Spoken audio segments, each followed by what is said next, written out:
Once a patient misses her periods and she checks her urine pregnancy test, she knows that she is pregnant. See accurately how big is the pregnancy growing. So NT scan is important for early structural assessment of the baby. But those are done only in selected and special patients, special cases. So the accuracy of scan to look for genetic problems is not much. Firstly, we need to know that that does not mean that the baby has a problem. Okay. It still says the report is high risk or low risk. Low risk, okay. Which are like the risk of Down syndrome or Edwards syndrome or Patau syndrome. A previous 1 or 2 miscarriages does not mean that the patient will not have a healthy pregnancy. Yes. So twins is okay because it can be carried till 9th month, but yes, triplets, carrying it to the end of the pregnancy is very difficult. The heartbeat can be stopped without affecting the other 2 babies. Oh wow, great. And it is completely safe. It is not completely safe, but has some risk. A very important scan in the pregnancy, maybe if there is only one scan which has to be stressed important, then it is an anomaly scan. There are few abnormalities like some swelling in the kidney or some white spot in the brain, some serious abnormalities like abnormalities of spine, so some open spinal defect or some brain abnormalities. So people have more phobia about the amniocentesis. Now this needle is very thin needle. It is almost 1/10 of the size than what is used for blood collection. So it is as thin as a very small, like hair. Yes.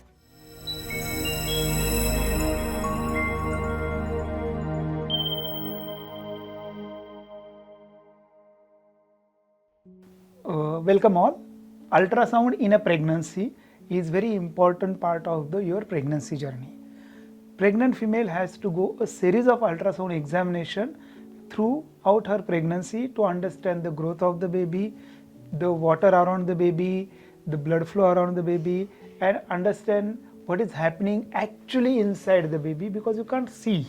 Okay, so today we have a fetal medicine expert, Dr. Sheetal, and she is going to give us a brief idea and she is going to explain us about what is an ultrasound in pregnancy.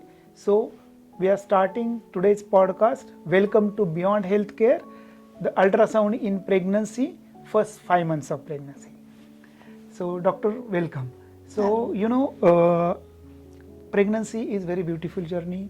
Every female when go through that journey, there is a lot of changes happens to her. Okay, but during the pregnancy journey, the fetus grows, but from outside you can't see what is happening inside. So there comes a play of ultrasound, which is a routine examination done by the doctors, and sometimes the radiologist does it, fetal medicine expert does it. Can you just let us know in first 5 months of pregnancy how many ultrasounds are needed and what is done in that ultrasound examination? Yes, so once a patient misses her periods and she checks her urine pregnancy test, she knows that she is pregnant. But it is too early to find out anything on the ultrasound at that point. So maybe after a week or so after missing the periods, there is a routine ultrasound which is prescribed, which can be a transvaginal ultrasound, where we can see accurately how big is the pregnancy growing.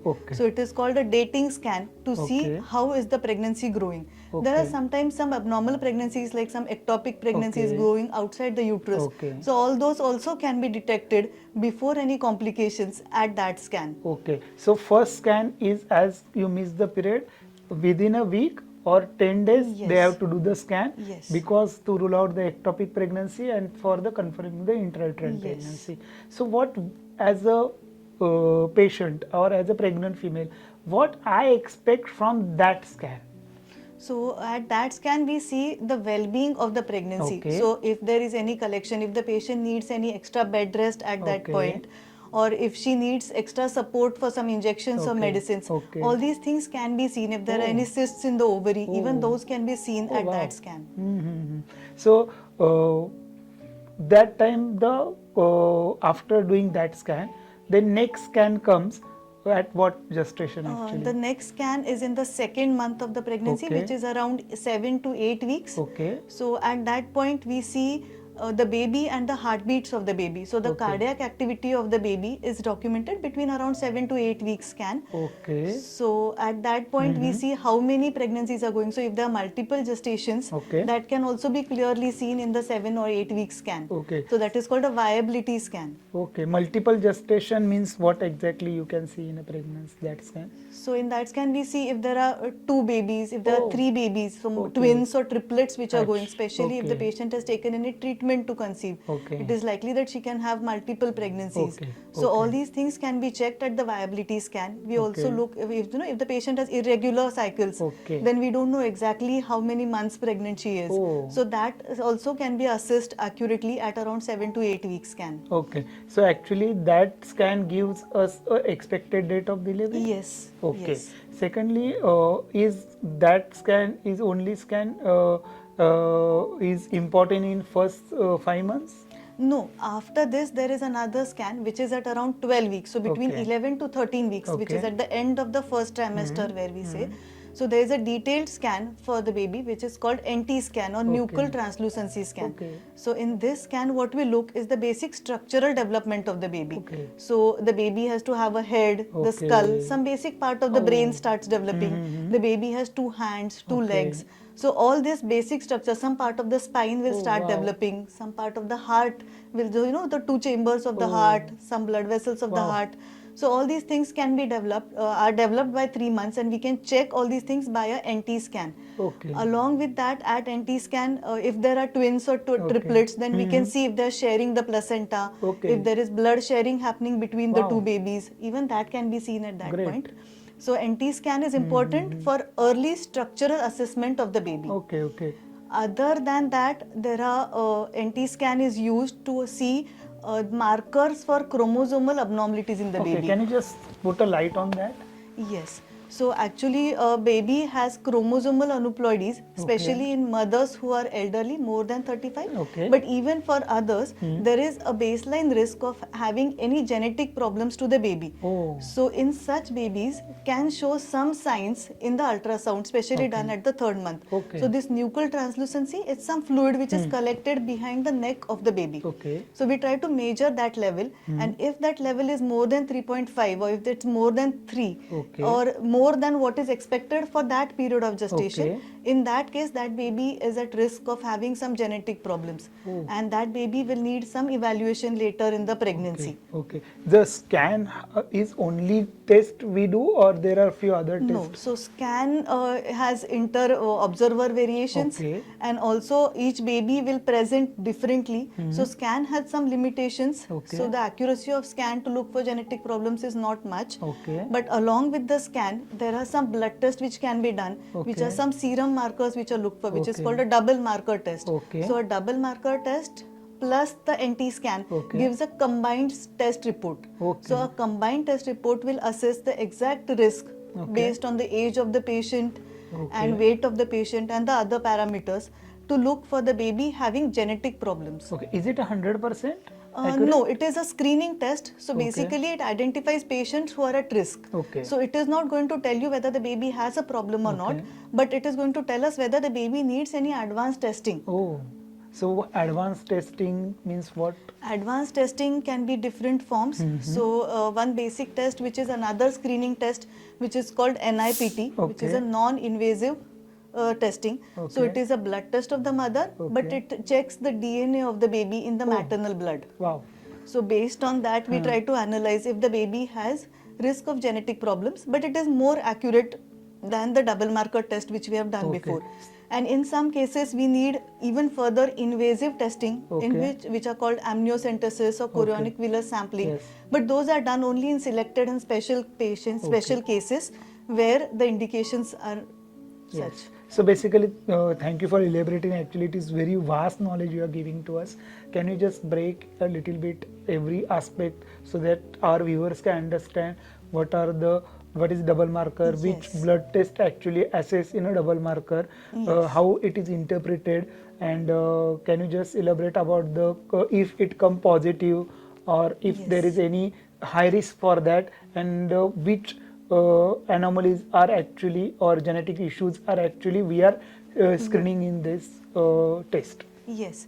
So with NT scan, as I said, we have done a structural assessment of the baby, and we have looked for genetic markers or markers for chromosomal aneuploidies in the baby based on the scan. Yes. In double marker test, we look for hormonal assay of the mother. Okay. So we look for PAP-A hormone Okay. and beta HCG hormone. So Okay. these are two hormones which are secreted by the placenta of the baby. Okay. So if the baby has genetic problems, these hormones will show variation in their levels. Okay. So based on these studies of vast number of patients, there is a ratio which the algorithm which calculates that whether your baby is at risk of developing or having genetic problems. Okay. So this report will come as will assign you a risk for Okay. this pregnancy or for that particular Yes. baby, whether that baby has a risk of having Down syndrome specially, Okay. and some other genetic problems like trisomy 18 and 13. Okay. Okay. So if this report comes as high risk, Okay. which is a risk which is more than 1 in 250. Oh. So that means that if the patient, if there are 250 patients, Okay. then one of the baby is going to have a problem. Oh, So if the okay. risk says 1 in 100, Okay. which means out of 100 patients, only one baby is going to have a problem. So it is a high risk. Yes. Okay. Yes. Because there are two important things we need to understand, that because if the baby has a genetic problem, it cannot be treated completely. Yes. So, and the consequences of these genetic problems are going to be severe enough Yes. to cause mental disabilities to the baby. Oh, wow. So, if we get to know about these problems much before, like during the first or second trimester of the pregnancy, that the baby has a problem, births of such children can be prevented. Oh, great. So termination of pregnancy can Be possible. offered to the pregnant patient if the baby is detected to have a problem. Okay. Now, based on these screening tests, as I said, double marker or NIPT, Okay. we try to find out which are the patients who need further evaluation. Okay. So, if the patient's reports as high risk, firstly we need to know that that does not mean that the baby has a problem. Okay. If it says 1 in 100 or 1 in 50, or if the report only says high risk, Okay. which means that we need further evaluation. Okay. So further evaluation can be a confirmatory test, which is Okay. called amniocentesis, Okay. in which the amniotic fluid around the baby, which contains the DNA of the baby. Oh. So we take a sample of this amniotic fluid, and that is sent for testing. And in the lab, they test the DNA of the baby in the amniotic fluid, and then they tell us whether the baby actually has a problem or not. So they test the fluid around the baby. Yes. And after investigation of the genetic issue the baby have or not, on Yes, that so basis that's a confirmatory confirmation test. Yes. is done. So is NIPT and amnio are equivocal to each other? No. Or NIPT is not that? Yes. What is the difference So, actually? Just let us NIPT know. is basically a blood test. Okay. Okay. So it is an indirect way of testing the DNA of the baby. Okay. So in amniocentesis, what we do is we actually check the DNA of the Yes. baby. So it is 100% confirmation for chromosomal problems in the baby. Okay. But in NIPT, there is mother's blood which is used for checking. So the mother's blood has mother's DNA Yes. and mixed with baby's DNA. Oh. So based the proportions are checked based Okay. on what is mother's DNA. So there are some fallacies which can Yes. occur in that testing. So it is not 100% accurate. Labs claim to have 99% accuracy. But we need to understand that this report is not going to tell us whether the baby has a problem or not. Okay. It still says the report is high risk or low risk. Low risk. But when compared to combined screening report, when NIPT says that the report is low risk, Okay. we are more sure, we are 99% assured by the lab that there is very low risk to our baby of having chromosomal aneuploidies like Down syndrome, Okay. especially what we are talking about, because Down syndrome is the most common chromosomal aneuploidy which is seen. Okay. The rest of the chromosomal problems are not so common. Okay. Does these tests are compulsory to go for any age female, or there is a age group where you personally recommend that they should do it? No. So these screening tests are for everybody. Okay. This is a universal screening test. Although patients who are of age more than 35 Okay. are of more risk, Oh. but less than 35, there is a major number of babies which are born before 35. So even if the risk is less, Yes. the number of babies which are born before 35 age of Okay. mother are many more. So everybody, whether it's 19 or 20 or 25, everybody should undergo at least a basic combined screening test. Okay. Okay. If the patient missed by chance a scan, NT scan or the double marker, what he doesn't have any chance to go for the screening, or does he has to go with the fate to have an abnormal baby? No, So if there are a lot of patients who actually miss NT scan because it is to be done quite early in the pregnancy, as I said, at the end of the first trimester. So there are a lot of patients who miss that test. So in that case, there is another chance which is done at 16 to 18 weeks. Okay, especially 16 to 17 weeks is the recommended time. At that time, if the patient has not done an NT scan, we can get an early anomaly scan done at that time, where we can look for again markers for chromosomal aneuploidies, one. And if the double marker is missed, then there is another test which is called a quadruple marker.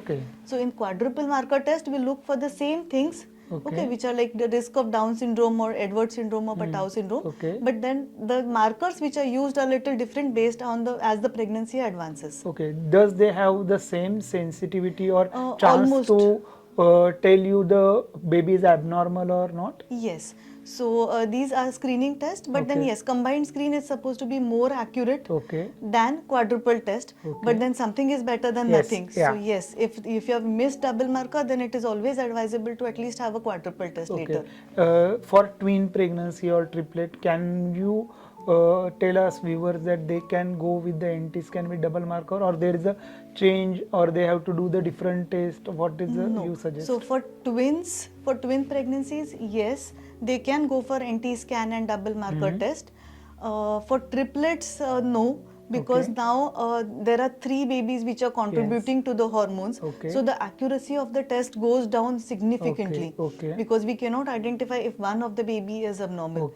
So in triplets, only sonography based screening, where then in that case we recommend sonography to be done by a specialist, where a detailed sonographic examination is done to identify if there are any minor markers for chromosomal anomalies. So specialists like fetal medicine specialists, they have to do the scanning of triplet baby or quadruplet baby to look into the any structural defect or any soft markers for that. So when in a 16 weeks, when the patient comes, there is one sonography most of doctors suggest. Can you just explain about that sonography? Yes. So the next sonography which is done after NT scan comes is early anomaly scan. So early anomaly scan is to be done between 16 to 18 weeks. So in this scan also we look for the structural development of the baby. Now from NT scan the baby has grown bigger by a month. So the brain development of the baby is much better seen from NT scan to early anomaly scan. Some structures of the heart, especially some small blood vessels of the heart, are well formed by 16 weeks. So major structural problems in the heart or kidney can be assessed at early anomaly scan. So 16-week scan can be done especially when the patient misses NT scan. It is not routinely recommended for everybody. So maybe a patient who has done NT scan, the report was normal, the combined screening was normal, does not need a routine early anomaly scan. But if she has a history of prior baby which had a defect, or if she has NT scan showing some suspicion, or her double marker test showed some borderline hormonal variation. In such situation, yes, then we need to do early anomaly scan at 16 to 18 weeks. So sometimes the patient has a recurrent pregnancy losses. What as a doctor you see and suggest to them? Firstly, recurrent pregnancy loss has many reasons, but importantly we need to understand that a previous 1 or 2 miscarriages does not mean that the patient will not have a healthy pregnancy. So the mindset of the patient has to be very clear that even if there were some mishaps that have happened, those are most likely to be accidents. So after some basic evaluation which is done by the doctor before your next pregnancy and started with some extra supports or some extra medication which are indicated, after that there are a lot of patients who end up in a normal and healthy pregnancies even after multiple losses before. So similarly, sometimes the people say that there is a small cervix and all. So can we assess that also in these scans? Yes. So in all these scans, may it be NT scan or early anomaly scan, the cervix of the patient is assessed by either abdominal route or transvaginal route as per the requirement for that patient.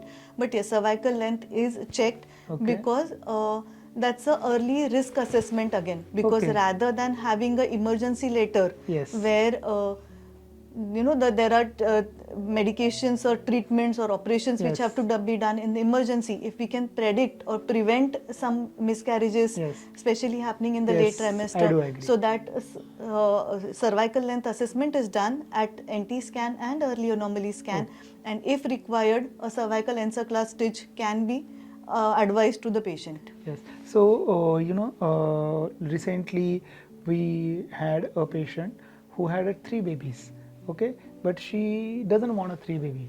What, as a fetal medicine expert, you can suggest to them? Yes, so especially with patients now going for a lot of assisted reproductive techniques and some assistant to conceive, there are a lot of patients who end up having twins or triplets or quadruplets in their pregnancy.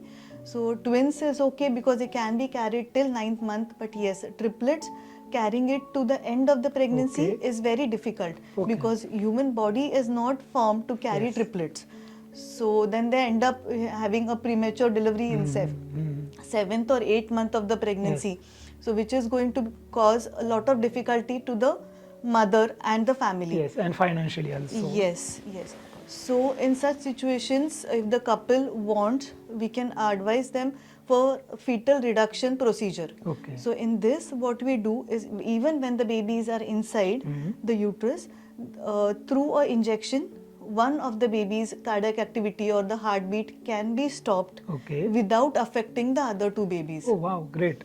So when the patient has triplets and we have checked that all the 3 babies are growing good, then the baby which is easily accessible is given an injection without disturbing the other 2 babies, and later the patient continues the 2 babies to grow. And it is completely safe? It is not completely safe, but has some risk, but yes, the risk is less than having the risk of prematurity later. Yes.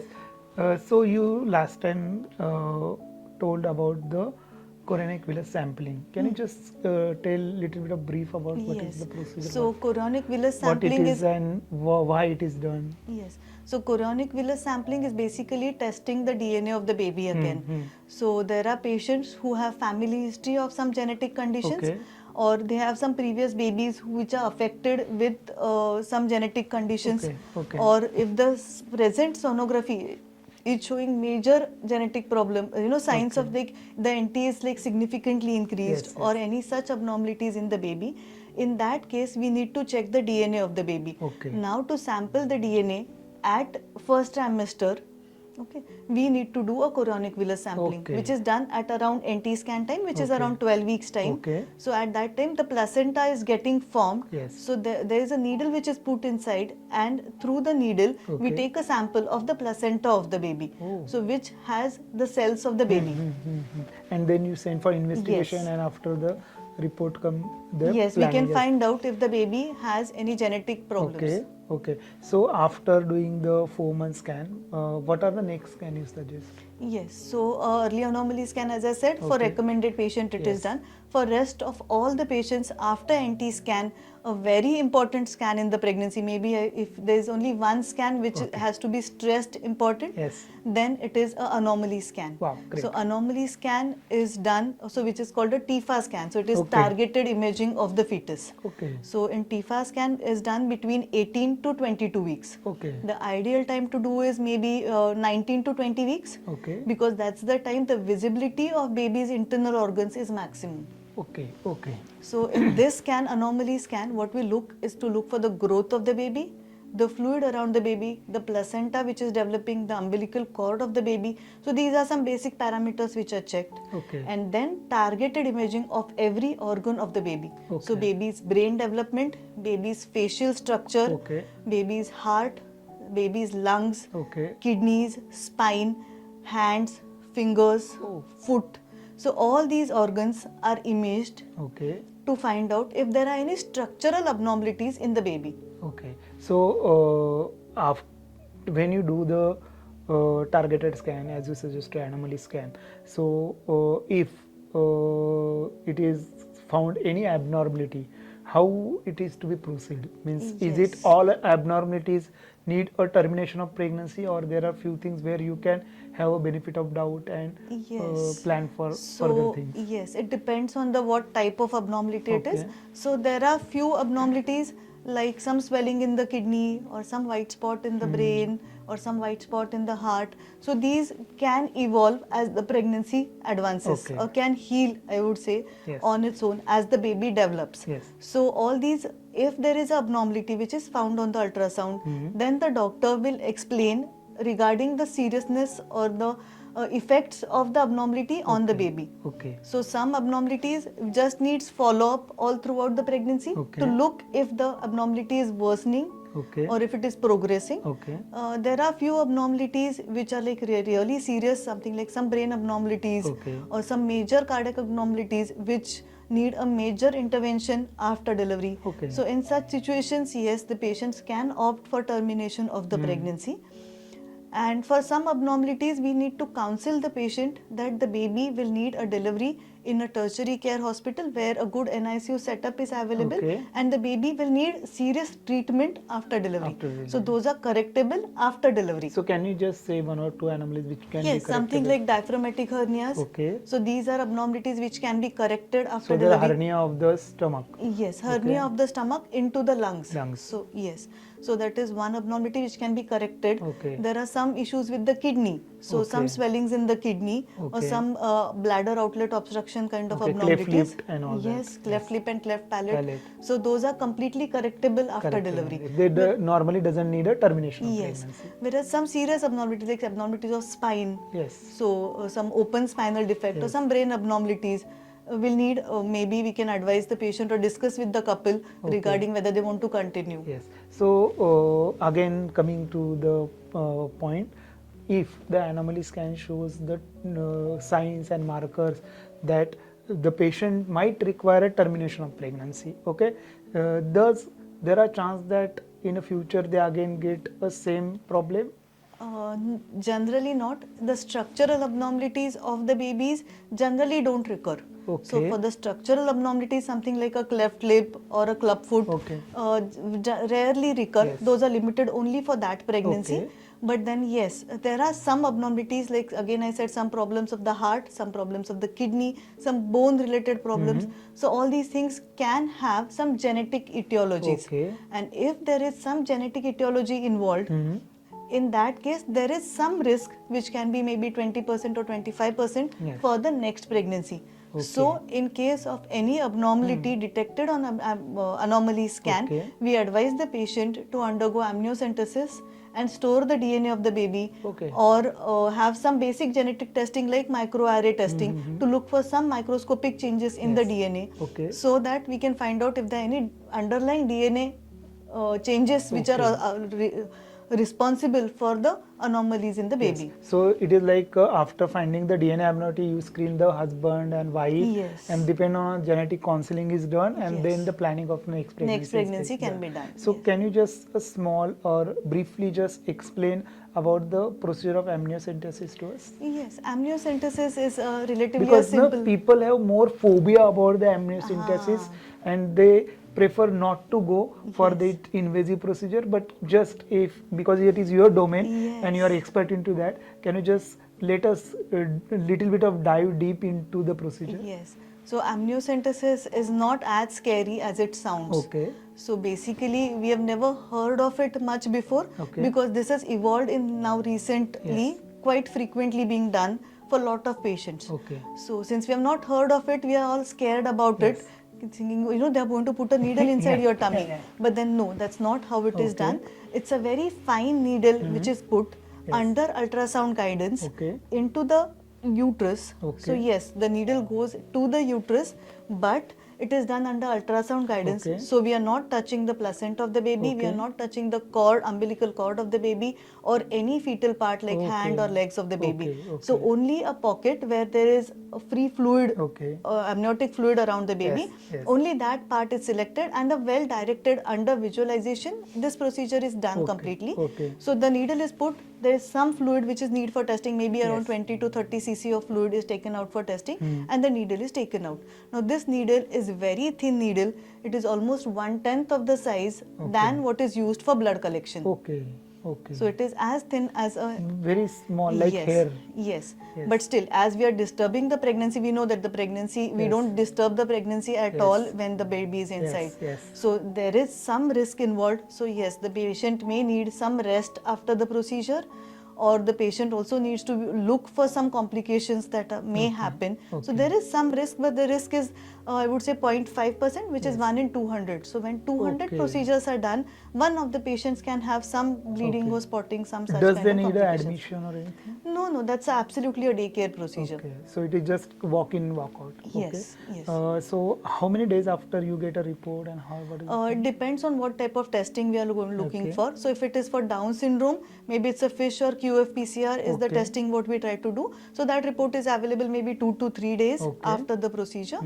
And the detailed reports may take around 2 to 3 weeks based on what type of test has been advised. Okay. So 2 to 3 weeks, a maximum time, minimum Yes. time is like 2 to 3 days. Depending on the test that are prescribed, Yes. they can get a report, and Yes. depend on that they can take a decision. Yes. Secondly, important part about that, actually, as a pregnant woman, how she is assured that her pregnancy journey go without any hassle, and with minimum what number of ultrasound as a doctor you suggest to them? If it is a minimum ultrasound that a patient has to have, Yes. maybe a NT scan Yes. at the end of first trimester, Yes. a detailed anomaly scan to be done at 5th month or 19 weeks, and then a term scan which is to be done in the 8th or 9th month. Okay. So these are the minimum scans that a pregnant patient should undergo to know that her baby is growing well. Yes. One more aspect, how to choose a good sonologist? Patients may not have a lot of choice, but yes, the doctors, the obstetricians know about the good doctors around you, so around that area. So the obstetrician or the doctor who's looking after the pregnancy will prescribe or will advise you that the sonography needs to be done from so and so person. And I would surely recommend that these important scans like NT scan and anomaly scan are better done at the center where your doctor has recommended. Yes. Okay. Thank you, doctor, for coming and explaining about first 5 months of the pregnancy, the scan minimum needed. You actually let us know n number of things, and we never thought these are actually existed, and we have to do all that thing to have a good healthy baby. I hope my viewers don't miss at least a NT and anomaly scan after watching this episode. Thank you, doctor. Thank you so much.